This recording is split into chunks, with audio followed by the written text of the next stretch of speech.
बोलिए। निश्चित तौर पे करेंगे। जो लोग अभी मस्जिदों के अंदर दूसरे धार्मिक स्थल पे मंदिर ढूंढते घूम रहे हैं, अच्छा होगा वो बड़ा दिल करें और महाबोधि टेम्पल को मुक्त कर दें ताकि ये यहीं पे बात रुक जाए। अन्यथा जितनी बौद्ध विरासत है, क्योंकि 500 साल से पहले कोई किसी भी हिंदू धर्म का यहाँ पे कोई मंदिर तो होता नहीं था। जितने अवशेष निकले हैं या निकलेंगे खुदाई में, केवल बुद्ध के निकलेंगे। 5%, 95% बुद्ध के निकलेंगे, 5% महावीर स्वामी जो जैन समाज के थे उनका निकलेंगे। तो उसके बाद तो फिर क्या बचेगा? इनके पास कोई ताकत ही नहीं है, क्योंकि साक्ष्य हमारे साथ है, संविधान हमारे साथ है। ये कानून जो उस वक्त के, क्योंकि मेजोरिटी में उस वक्त उसी मान्यता को मानने वाले लोग थे जो बुद्ध को नहीं मानते थे, उन्होंने बीटी एक्ट बना दिया, सोचा कि ये मसला ही खत्म हो जाएगा। लेकिन आज पूरे देश का बौद्ध समाज जाग चुका है।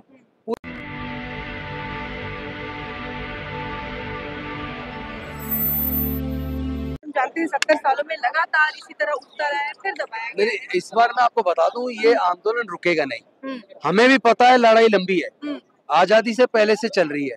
उधर कोर्ट में भी 2012 से एक और पिटीशन पेंडिंग है जो एडमिट हो चुकी है। मुझे उसको भी जल्दी हम कोर्ट में भी कोशिश करेंगे उस पर सुनवाई जल्दी हो।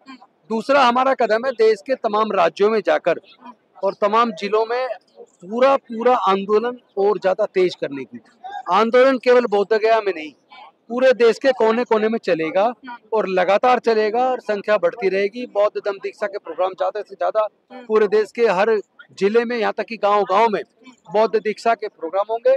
और ये आंदोलन जैसे जैसे बढ़ेगा वैसे वैसे सरकार अपने आप समाधान कर देगी, हमें पता है। मामला तो छोटा सा है, बिहार सरकार चाहे तो छोटा सा है, लेकिन ये राजनीति ऐसी चीज है कि जब तक जनता मेजोरिटी में किसी मुद्दे पर लड़ाई नहीं लड़ती है तब तक ये सत्ताएं झुकती नहीं है। तो सत्ता झुकती है वोट से, तो हम वोट को ही इतना तैयार कर देंगे कि जो वोट की चोट होगी वो अपने आप ऐसी सत्ता को बाहर करेगी और ऐसी जो भी सत्ता आएगी उसको पता होगा, आभास होगा कि भाई इस मुद्दे का समाधान किए बिना अब सत्ता में बने रहना संभव नहीं है। तो लड़ाई हम जानते हैं कि ये लड़ाई हल जो होना है इस समस्या का, वो हल सरकार से होगा और बिहार की सरकार के लिए मामूली काम है। चाहे तो वहाँ की सरकार, वहाँ के मुख्यमंत्री तुरंत एक अध्यादेश जारी करवा के उसको रद्द करवा दें और बौद्धों को सौंप दें, बाद में बिल ला के उसको कानून बना दें। लेकिन वो नियत जो है ना, वो कहीं ना कहीं बीजेपी के भी दबाव में है, क्योंकि वोट की राजनीति में आदमी देखता है कि चुनाव पे इसका असर तो नहीं पड़ेगा, वो कैलकुलेट करता है, प्लस माइनस करता है। तो बिहार, चूंकि अब देखो SC ST OBC के लोग धीरे धीरे सब समझ रहे हैं कि उनके पूर्वज बौद्ध थे। अगर आज सर्वे हो जाए तो आपको पता लगेगा कई करोड़, कम से कम 15-20 करोड़ लोग बौद्ध निकलेंगे अब। तो वो संख्या धीरे धीरे बढ़ रही है, क्योंकि SC ST OBC को पता लग गया अपने इतिहास का कि हमारे पूर्वज बौद्ध थे, हम तो जन्मजात बौद्ध हैं। तो घर वापसी होगी, और चूंकि जब घर वापसी होगी तो निश्चित तौर पर इसी वोट से सरकारें बनती हैं, वो सरकारें फिर बिना मांगे दे देंगी, ये मुझे पता है। और ये आसान नहीं, हम जानते हैं। तो हम इस लड़ाई की, लंबी लड़ाई के लिए तैयार हैं, पूरे देश का आंदोलन बना देंगे और आने वाले कुछ ही वर्षों के अंदर सरकार बिना मांगे कहेगी आप आंदोलन बंद कीजिए, हम दे रहे हैं। लेकिन इस आंदोलन के विरोध में हम देख रहे हैं आवाजें भी मुखर होती हुई आ रही हैं। तमाम जो हिंदू धर्म के अपने आप को ठेकेदार बताते हैं वो लोग भी किस तरीके की बयानबाजी कर रहे हैं, दौड़ा दौड़ा के मारे। नहीं, वो जो ब्राह्मण धर्म के लोग माइनॉरिटी में चले जाएंगे ना कुछ दिन बाद, तो जो धमकी दे रहे हैं, गुंडागर्दी कर रहे हैं, उनको वो गुंडागर्दी उनकी रखी रह जाएगी। क्योंकि ऐसा नहीं है कि बाकी लोगों के शरीर में खून नहीं है, बाकी लोगों के शरीर में खून है, वो लड़ना भी जानते हैं। बुद्ध ने हमें लड़ने का वो नहीं दिया संदेश कि आपको लड़ना है, लेकिन ये भी नहीं कहा कि कोई आपकी हत्या करे तो आप चुपचाप मर जाओ। ऐसी कोई नौबत आएगी तो उसका जवाब दिया जाएगा। हम लोग संविधान को मानने वाले लोग हैं, बुद्ध को मानने वाले लोग हैं, बाबा साहेब को मानने वाले लोग हैं, फूले जी को मानने वाले लोग हैं। हम लोग अपनी लड़ाई को जानते कैसे लड़ा जाए और कैसे जीता जाए, और हम इसे जीतेंगे। और जो लोग, देखिए धमकी कौन देता है? धमकी हमेशा कमजोर आदमी देता है, गाली हमेशा कमजोर आदमी देता है। जो वो साधु धमकी दे रहा है, गाली दे रहा है ना, उसको ये बहुत जल्दी जनता बता देगी। एक चेतावनी लगातार आप देते रहते हैं कि सीधे हाथ से अगर चुपचाप हमें ये नहीं दिया गया सीधे तौर पर बौद्ध विहार हमारा, तो बाकी तमाम जो मंदिर हैं जिनमें आप कहते हैं कि जिनका इतिहास बौद्ध धर्म से जुड़ा है, जिनमें बुद्ध की मूर्तियां हैं, वहां पर भी फिर उनको आप दावा करेंगे, दावा बोलेंगे? निश्चित तौर पे करेंगे। जो लोग अभी मस्जिदों के अंदर दूसरे धार्मिक स्थल पे मंदिर ढूंढते घूम रहे हैं, अच्छा होगा वो बड़ा दिल करें और महाबोधि टेम्पल को मुक्त कर दें ताकि ये यहीं पे बात रुक जाए। अन्यथा जितनी बौद्ध विरासत है, क्योंकि 500 साल से पहले कोई किसी भी धर्म का यहाँ पे कोई मंदिर तो होता नहीं था। जितने अवशेष निकले हैं या निकलेंगे खुदाई में, केवल बुद्ध के निकलेंगे। 5%, 95% बुद्ध के निकलेंगे, 5% महावीर स्वामी जो जैन समाज के थे उनका निकलेंगे। तो उसके बाद तो फिर क्या बचेगा? इनके पास कोई ताकत ही नहीं है, क्योंकि साक्ष्य हमारे साथ है, संविधान हमारे साथ है। ये कानून जो उस वक्त के, क्योंकि मेजोरिटी में उस वक्त उसी मान्यता को मानने वाले लोग थे जो बुद्ध को नहीं मानते थे, उन्होंने बीटी एक्ट बना दिया, सोचा कि ये मसला ही खत्म हो जाएगा। लेकिन आज पूरे देश का बौद्ध समाज जाग चुका है, पूरा SC ST OBC ये बात मान रहा है और समझ रहा है ऐतिहासिक दृष्टि से कि उनके पूर्वज बौद्ध हैं। धीरे धीरे संख्या बढ़ेगी और इतनी बढ़ेगी कि बिना मांगे सब मिल जाने वाला है। और जो अभी तक नहीं मांगा है हमने, अभी महाबोधि टेम्पल की डिमांड है, अगर वो राजी इसका समाधान कर देते हैं तो शायद आगे कुछ बाकी लड़ाई हम नहीं करेंगे। लेकिन अगर वो इसका समाधान नहीं करते हैं तो जहाँ बौद्ध विरासत पे कब्जा करके उसको दूसरा रूप दिया गया है, उनको सबको भी हम मुक्त कराएंगे। लेकिन आप उनको दिल बड़ा करने की बात करते हैं। बौद्ध धर्म तो मानव एक समान, करुणा, हिंसा, बंधुता की बात करता है। आप लोग उन्हें क्यों नहीं वहाँ पर जो कर रहे हैं अपना कर्मकांड, उन्हें लगता है कि उनके पूर्वजों को वहाँ मोक्ष मिल जाएगा, तो उन्हें करने दीजिए पिंडदान। उनके लिए बहुत स्थान है।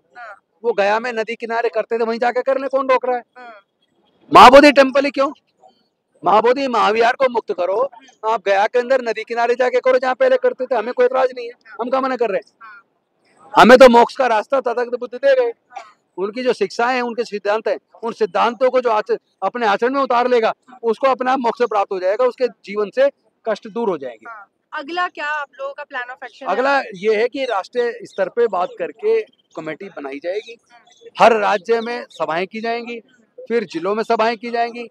धीरे धीरे इस आंदोलन को गांव तक पहुंचाया जाएगा और उसके बाद वो समय आएगा कि ये सरकारें हाथ जोड़ के समाधान कर देंगी, कोई लड़ाई करने की जरूरत नहीं पड़ेगी। क्योंकि खून खराबा हम ना करते हैं, ना उस व्यवस्था को अच्छा मानते हैं, और हम जानते हैं कि जो जनता की ताकत है उससे बढ़ के कोई बड़ी ताकत हो नहीं सकती। और जनता की ताकत हमारी है, क्योंकि पूरे पूर्वज हमारे बौद्ध थे, पूरा भारत बौद्ध था, अखंड भारत लेके म्यांमार से लेकर काबुल, कंधार तक, ईरान तक पूरा भारत बौद्ध था।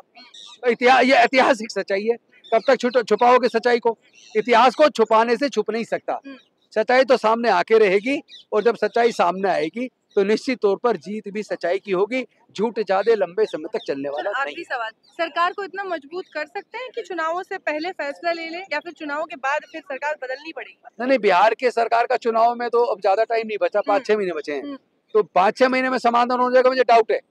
हाँ, घबरा जाए, उनमें घबराहट पैदा हो सकता है, वो कुछ कर लें, लेकिन मुझे नीतीश कुमार कुर्सी के लिए कुछ भी कर सकते हैं। पलटू राम पलटते रहते हैं, क्या पता इस मुद्दे पे भी उसको कुछ अकल आ जाए। लेकिन मुझे भरोसा नहीं है कि इतनी जल्दी समाधान होने वाला है। तो हमने भी लंबी लड़ाई की तैयारी की है। हम लोग अभी ना तो थकेंगे, ना झुकेंगे, ना डरेंगे। और जो गेरुआ कलर के कपड़े पहन के जो धमकी दे रहे हैं, मैं तो ऐसे लोगों को साधु भी नहीं मानता, ना संत मानता हूँ, ना साधी मानता हूँ। मैं ऐसे लोगों को गुंडा मानता हूँ। उन गुंडों से डरने वाले हम लोग नहीं है। और आप एक को मार दोगे, राजेंद्र गौतम को मार दोगे, लेकिन यहाँ तो करोड़ों हैं, किस किस को मारोगे?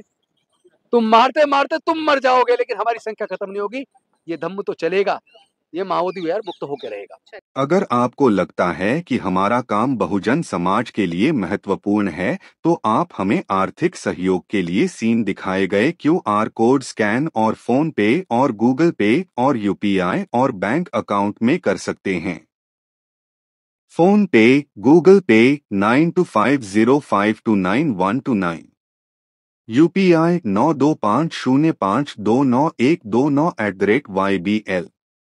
Bank account state bank of India AC 1042994628, IFSC code SBIN 00066563। आपका छोटा से छोटा सहयोग समाज और हमें और मजबूत करेगा, जिससे हमें बहुजन पत्रकारिता में और निष्पक्ष बनाने में मजबूत करेगा। जय भीम, जय भारत।